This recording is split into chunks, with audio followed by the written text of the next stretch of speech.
சாம்பாருங்க, முள்ளங்கி சாம்பார். நார்மலாக எந்த மசாலாஸும் போடலை, நல்லாவே இருக்குங்க. அப்புறமா இது ரோஸ்ட்டு. இது சேனக்கிழங்கா சேப்பங்கிழங்கா என்னென்னு எனக்கு சொல்ல தெரியல. இதில் தேங்காய் போட்டு முளைக்கீரை பொரியலுங்க. நன்றி. குட் மார்னிங்குங்க. இன்றைக்கி நம்ம வீட்டில் சாம்பார், அதுக்கு துவரம்பருப்பு குக்கரில் வச்சுருக்கேன். அப்புறம் இந்த கிழங்கை வந்துட்டு நான் ஃப்ரை பண்ண போகிறேன். அது சேனக்கிழங்கா என்னன்னு தெரியல, என்ன சொல்லுவாங்கன்னு. இது ரெண்டுத்தையும் சேர்த்து நான் குக்கரில் வச்சுட்டு ஆன் பண்ணிக்கிறேன் ஸ்டவ்வை. இப்போ சாம்பாருக்கு தேவையான அளவுக்கு புளியை எடுத்து ஊற வச்சுருக்கேன். அப்புறமா இதில் நான் முள்ளங்கி போட்டு சாம்பார் பண்ண போகிறேன். ஸோ முள்ளங்கி கொஞ்சம், வெங்காயம், தக்காளி, கருவேப்பிலை எடுத்து வச்சுருக்கேன். கடைசியில் கொத்தமல்லி போட்டுருவேன். இப்போது முளைக்கீரை வந்து நல்லா க்ளீன் பண்ணி வச்சுருக்கேன். இப்போ அதை கட் பண்ணி அதுவும் பொரியல் பண்ண போகிறேன். இது குக்கர் வந்து விசில் வந்து ஆஃப் பண்ணி ஆடுறதுக்குள்ளே நான் அந்த கீரையை கட் பண்ணிவிட்டு வந்துடுறேன். 5 விசில் வச்சு ஆஃப் பண்ணிவிட்டு அந்த பக்கம் வச்சுருக்கேன். ஆறட்டும், இன்னும் விசில் வரல, அந்த விசில் வந்து ஓப்பன் ஆகலை. இப்போ நான் சாம்பார் பண்ணிக்கிறதுக்கு ஒரு கடாய் வச்சுட்டு அதில் எண்ணெய் விட்டுட்டேன். நான் இப்போவே தாளிச்சுட்டுருங்க, ஏன்னா இன்னைக்கு கொஞ்சம் வேலை குயிக்காக ஆகணும். உளுத்தம்பருப்பு, கடுகு, ஜீரகம் போட்டுட்டு பொரிஞ்ச உடனே கொஞ்சம் வெந்தயம், கொஞ்சமாக வெந்தயம். இதில் நான் சாம்பார் பொடியெல்லாம் போட போகிறது இல்லைங்க, நார்மலாக சாதாரணமாக பண்ண போகிறேன். அதில் வெங்காயம், கட் பண்ணி வச்ச வெங்காயம் போட்டுட்டு வதக்கிக்கிறேன்.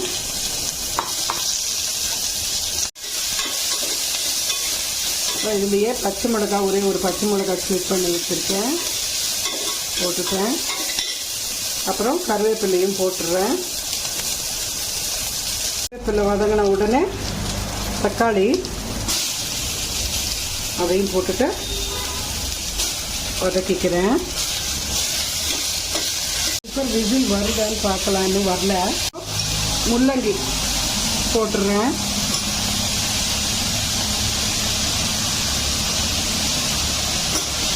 வதக்கிக்கலாம்.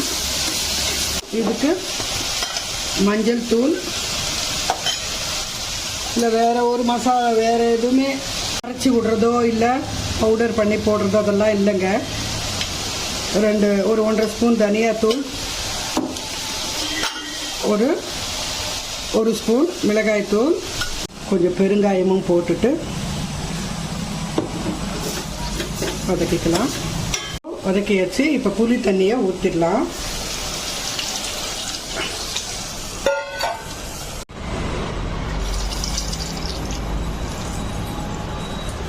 நல்லா கலக்கி விட்டுக்கலாம். நான் புளி தண்ணியில் உப்பு போட்டு ஊற வச்சுருக்கேன். ஒருவேளை பத்தலைன்னா அப்புறமா இது பண்ணிக்கிறேன். இது நல்லா கொதிக்கட்டுங்க. இந்த குக்கர் விசில் வரல. இப்போ நான் இதை அப்படியே இந்த குக்கரை தூக்கி அதில் வச்சுட்டு இது கொதிக்கிறது, இது பாயில் ஆகட்டும். இந்த ஸ்டவ்வில் வச்சிடுறேன். அதுக்குள்ளே நம்ம இது பொரியல் பண்ணிக்கலாம். நான் கீரை தாளிச்சிக்கிறேங்க. அதுக்கு கடாய் வச்சு எண்ணெய் விட்டுட்டு கடுகு, உளுத்தம்பருப்பு, ஜீரகம் போட்டுட்டேன். கொஞ்சம் பூண்டு தட்டி வச்சுட்டு அப்புறமா காஞ்ச மிளகாய் போட்டுட்டேன். நான் ரொம்ப கொஞ்சமாக தான் பண்ணுறேன், சின்ன கட்டு தான் கீரை, எப்படியோ அடங்கிடும் கீரை. அதனால் இப்போ இது கீரை கொண்டு வந்து நான் போட்டுறேன். கட் பண்ணிவிட்டு வச்சுருக்கேன். கொஞ்சம்தான், நான் அப்படியே கொஞ்சம் சின்னதுலையே பண்ணிடலான்னு அப்படியே இதுலேயே பண்ணிடுறேன். கீரையும்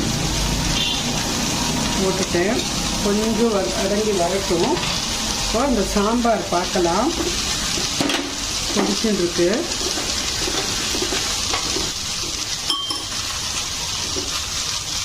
இது கொஞ்சம் அடங்கட்டும். இன்னும் கொஞ்சம் அந்த இது காய் வந்து இன்னும் வேகலை. அதுக்குள்ளே குக்கர் மூடி வந்துடுச்சு. நம்ம இப்போ இந்த காயை ஆற வச்சுக்கலாம், அப்போ தான் உரிக்க முடியும்.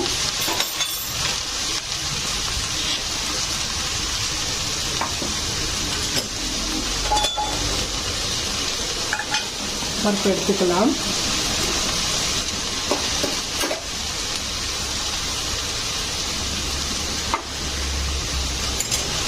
குக்கர் தூக்கி வாஷ் பண்ண போட்டுடலாம். கொஞ்சம் பாருங்கள் இறங்கி வந்திருக்குல்ல. சாம்பார் பார்க்கலாம். நான் இதை கொஞ்சம் எடுத்து இந்த பெரிய ஸ்டவ்வில் வச்சுட்டு கீரை அந்த சின்ன ஸ்டவ்வில் வச்சுக்கிறேன். நான் ஸ்டவ்வை மாற்றி வச்சுருக்கேங்க. ஏன்னா வந்துட்டு அந்த ஸ்டவ்வில் எனக்கு கஷ்டமாக இருக்குது, ஃபோக்கஸ் பண்ண முடியல. இந்த ஸ்கொயராக இருக்கிறதுனால வீடியோ எடுக்கிறது ரொம்ப எனக்கு டிஃபிகல்ட்டாக இருக்குது. அதனால் இப்போ கீரையை கொஞ்சம் இப்படி அட்ஜஸ்ட் பண்ணிக்கலாம். கொஞ்சம் அடங்கின அப்புறமா நம்ம உப்பையும் மஞ்சத்தூளையும் போடலாம். வரட்டும். காய் வெந்துதான்னு பார்க்கலாம். இன்னும் காய் வேகணுங்க கொஞ்ச நேரம். இப்போ இந்த பருப்பை இது பண்ணிக்கலாம். கொஞ்சம் தண்ணி விட்டு ஸ்மாஷ் பண்ணிக்கலாம்.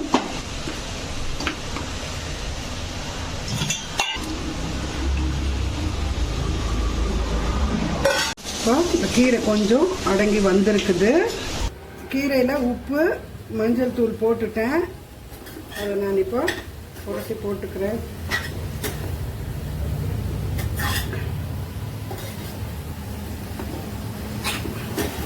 சிம்மில் தான் வச்சுருக்கேன். நான் கொஞ்சமாக பண்ணுறதுனால பிஞ்சிட போகுது. இப்போ இந்த காயை பார்க்கலாம்.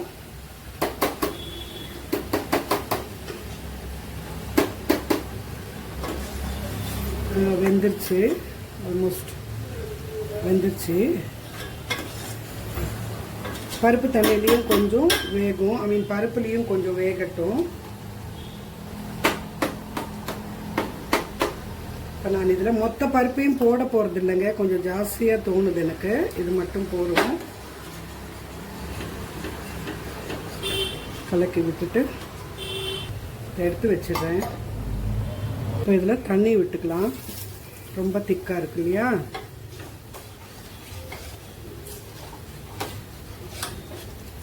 கொஞ்ச நேரம் நல்லா பாயில் ஆகி வரட்டும். உப்பு காரம் செக் பண்ணிக்கிறேன். இப்போ எல்லாமே கரெக்டாக இருக்குது. சாம்பார் பொடி போடாமல் இந்த மாதிரி சாம்பாரும் நல்லா இருக்குங்க.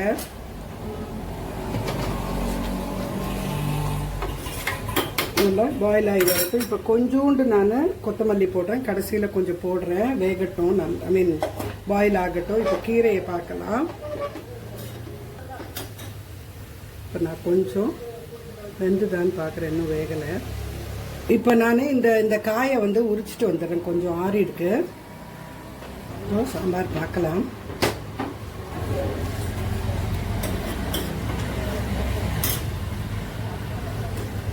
இந்த முள்ளங்கி ஒரு கிளாஸியாக வரும் பாருங்க. அப்போ அது வெந்துருச்சுன்னு அர்த்தம். ரொம்ப கூட நம்ம செக் பண்ணிக்க வேண்டாம். அந்த ஒயிட்டாக இருக்கிறது போயிட்டு இந்த ஒரு கிளாஸியாக வரும். அப்போ அது வெந்து போயிடுச்சுன்னு அர்த்தம். பாருங்க, இந்த மாதிரி கிளாஸியாக வந்துச்சுன்னா முள்ளங்கி வெந்துருச்சுன்னு அர்த்தம். ஒயிட்டாக இருக்கும்ல நம்ம போடுறச்ச.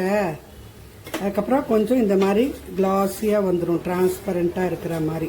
ஆஃப் பண்ணிடுது, நான் ஆஃப் பண்ணிடுறேன்.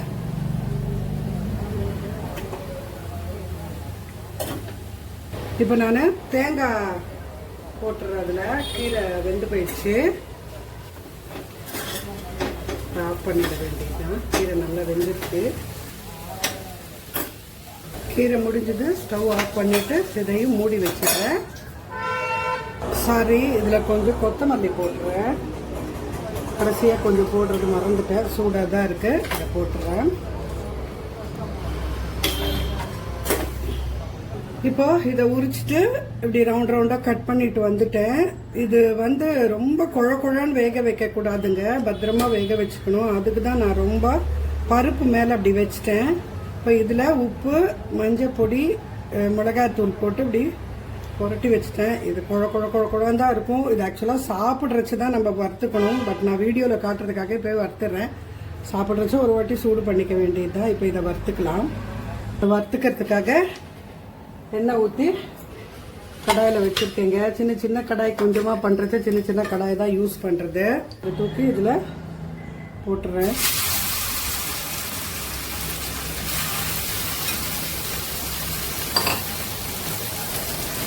கொஞ்சம் இருக்கட்டும், அப்புறமா பறிச்சுக்கலாம். அப்படியே கொஞ்சம் நான் குலுக்கிக்கிறேன்.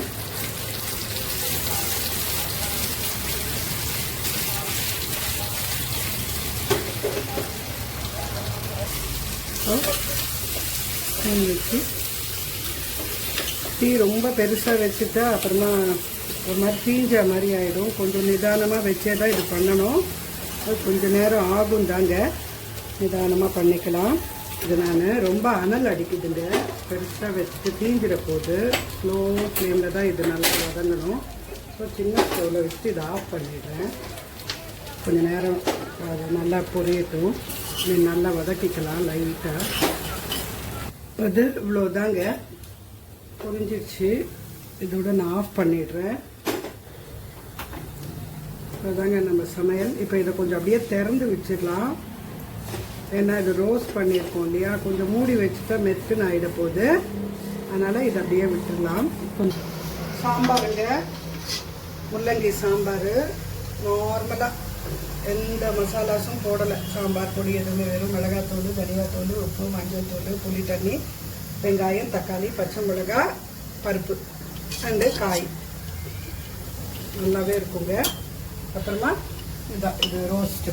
இது சேனக்கிழங்கா சேப்பங்கிழங்கா என்னென்னு எனக்கு சொல்ல தெரியல. இதை நான் மூடி வைக்காமல் அப்படியே கொஞ்சம் நேரம் விட்டுற போகிறேன். நல்லா ரோஸ்ட் ஆகட்டும்.